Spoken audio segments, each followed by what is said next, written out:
بسم اللہ الرحمن الرحیم۔ دیکھیں ہمارا جو دین ہے اس میں رہبانیت نہیں ہے۔ رہبانیت کیا ہوتی ہے کہ پہلے لوگ کیا کرتے تھے، رہبانیت اختیار کرتے تھے کہ اپنے گھروں سے نکل جاتے تھے، اپنے بیوی بچے سارا کچھ چھوڑ کے ہر چیز سے لا تعلق ہو کے اللہ کی عبادت کرنے کے لیے وہ دور جنگلوں میں نکل جاتے تھے اور وہاں پہ جا کے تنہا عبادت کرتے تھے۔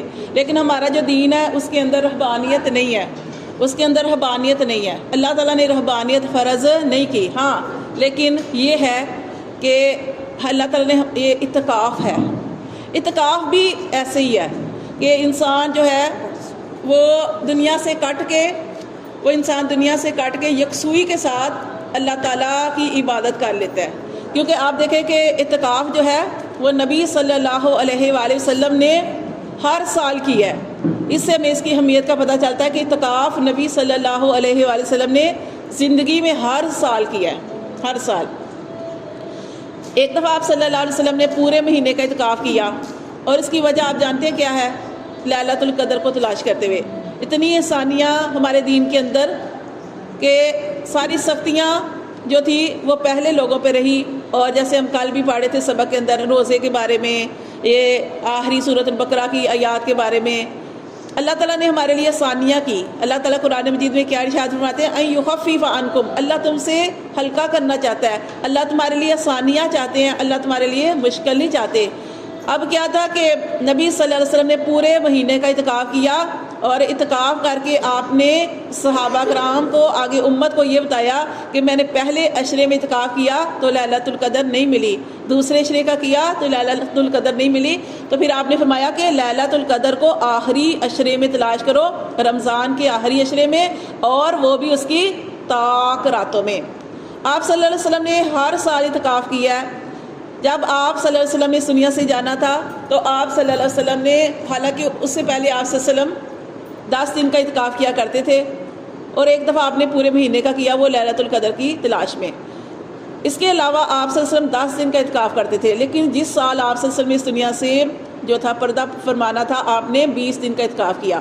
اسی طرح آپ صلی اللہ علیہ وسلم رمضان میں ہر سال ایک دفعہ قرآن مجید کا جو دور ہوتا تھا وہ کرتے تھے، لیکن جب آپ صلی اللہ علیہ وسلم نے اس دنیا سے جانا تھا اس سال آپ نے 2 مرتبہ کیا۔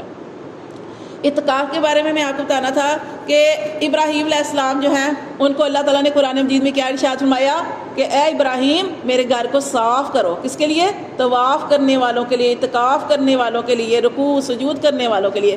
تو اعتکاف شروع سے سمجھے پچھلی عبادت ہے، شروع سے چلی آ رہی ہے۔ جیسے ہم روزے کے بارے میں پڑھ رہے تھے نا کہ روزہ ہمارے اوپر فرض نہیں ہے، اللہ فرماتے تم سے پہلے بھی روزے فرض تھے، اور مقصد کیا ہے کہ تمہیں اللہ تعالیٰ متقی پرہیزگار بنانا چاہتے ہیں، پرہیزگار بنانا چاہتے ہیں۔ تو اب یہ جو اعتکاف ہے اس کی 3 قسمیں ہیں۔ تو یہ قسمیں اس کی دیکھنی ہے کہ پہلی قسم ہے واجب۔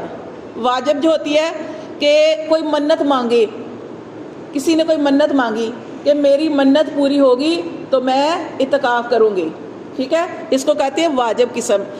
پھر کیا ہوا کہ اگر آپ کی منت پوری ہو گئی تو آپ کے اوپر اعتکاف کرنا واجب ہے، اور اعتکاف کس کی حالت میں ہوتا ہے؟ روزہ رکھنا شرط ہے۔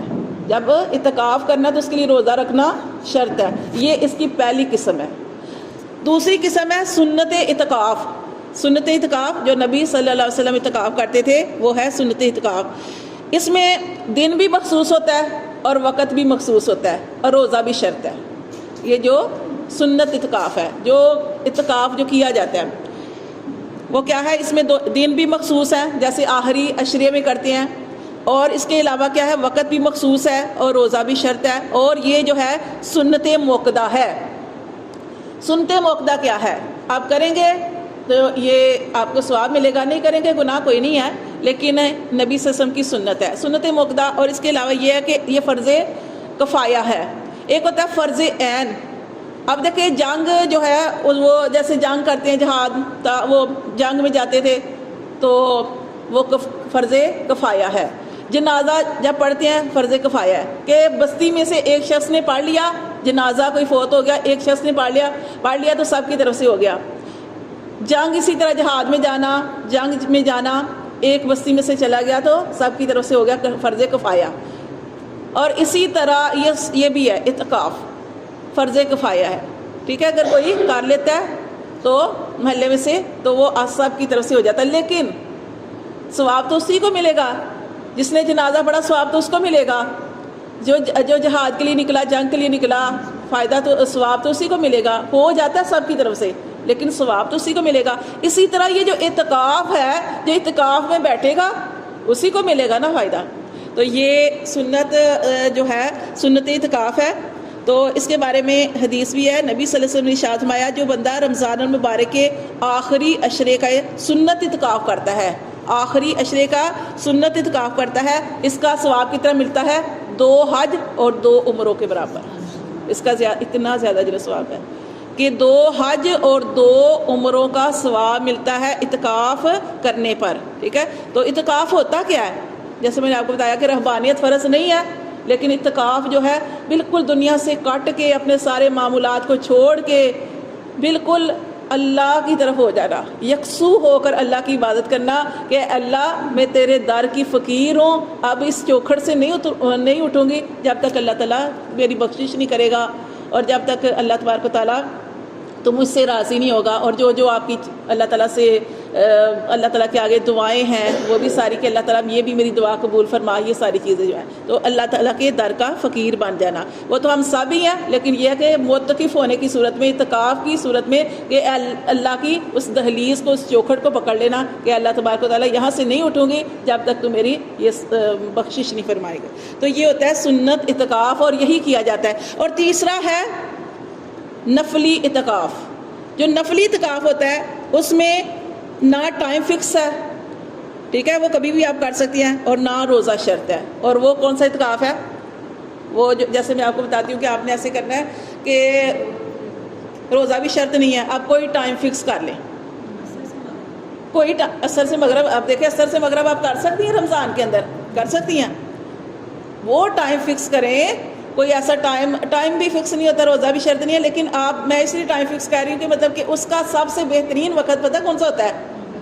سحری کا وقت، پچھلا پہر، رات کا پچھلا پہر، رات کا پچھلا پہر جو ہوتا ہے نا، یعنی سحری سے جو بنانے سے پہلے آپ جو اٹھیں تو اس میں آپ کوئی ٹائم فکس کر لیں، ویسے آپ کی مرضی، اس میں یہ ہے کہ ٹائم بھی فکس نہیں ہوتا، روزہ بھی شرط نہیں ہے، اس وقت روزہ تو نہیں نہ ہوتا، تو آپ مطلب ویسے جو آپ کو سوٹ کرتا ہے، مطلب جیسے آپ کے بچے اسکول چلے گئے ہیں تو آپ فارغ ہیں، اگر آپ اس ٹائم کا کوئی وقت چاہتی ہیں تو وہ رکھ لیں، ورنہ یہ ہے جو رات کا رمضان کے اندر جو رات کا آخری پہر ہوتا ہے نا، خاص طور پر اس میں اللہ تعالیٰ کے لیے اس میں آپ نیت کر لیں اعتکاف کی، وہ اعتکاف آپ آدھے گھنٹے کے لیے کر لیں، 1 گھنٹے کے لیے کر لیں، بس آپ نے نیت کر لینی ہے کہ اللہ، کیونکہ آپ نہیں اعتکاف میں بیٹھ سکتی، آپ کے بچے ہیں، آپ کے اوپر ذمہ داریاں ہیں، گھر کے ذمہ داریاں ہیں، تو آپ کا اعتکاف بیٹھنے پہ دل کر رہا ہے تو آپ اعتکاف پہ نہیں بیٹھ سکتی، تو آپ یہ نفلی اعتکاف کر سکتی ہیں۔ اور نفلی اعتکاف کیسے کرنا ہے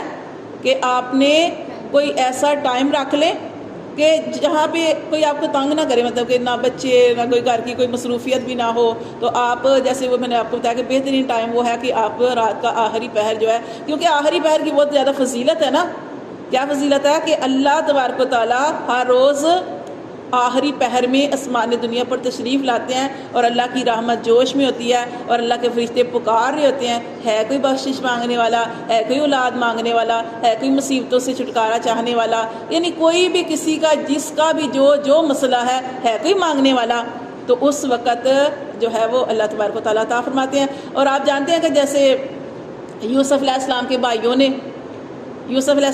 بھائیوں نے اپنے والد سے کہا کہ آپ ہمارے لیے، اپنے والد سے کہا کہ آپ ہمارے لیے اللہ سے بخشش مانگے، ہم نے اتنا بڑا کام کیا کہ یوسف علیہ السلام کو کنویں میں ڈال دیا، آپ کی آنکھوں سے دور کر دیا، اللہ نے ان کو کتنا اعلیٰ رتبہ دے دیا کہ اللہ نے مصر کا بادشاہ بنانا تھا، ٹھوکریں کھا کر انسان کو سمجھ آتی ہے، اور ٹھوکریں کھا کے اللہ تبارک و تعالیٰ نے انسان کو، کیونکہ آزمائشیں آتی ہیں، آزمائشیں زندگی کا حصہ ہے، آزمائشوں سے گزار کے اللہ نے یوسف علیہ السلام کو مصر کا بادشاہ بنانا تھا۔